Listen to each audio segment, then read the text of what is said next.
What should a tenant who's looking into leasing a new facility and wants to get a quote for installing the racking, what kind of timeline can they expect?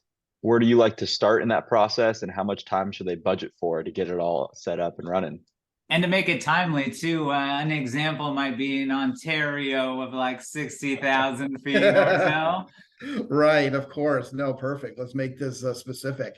So you really want to start first on kind of focusing on roof height of what they have now and what they're going to be going to. Secondly, we're going to have to take into consideration the slab thickness. Again, going from maybe an older building to a newer building, you're probably going to be looking at, especially 60,000 and above, you're going to start looking at a 7-inch slab, most likely on a new building, maybe a 6-inch slab, and we can go from there. And then lastly, we need to take into consideration, Chris, hey, are you looking to change your forklifts? Are you wanting to go more narrow? Are we going to be interested in maybe look at like a VNA application, which would be very narrow aisle?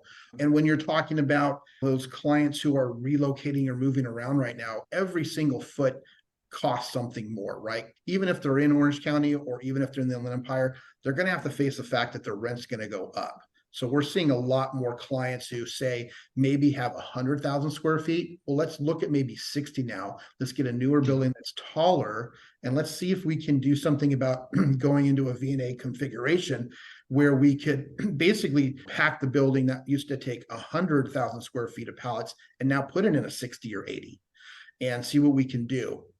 With those considerations, however, they also have to consider the lead times of those kind of forklifts these days.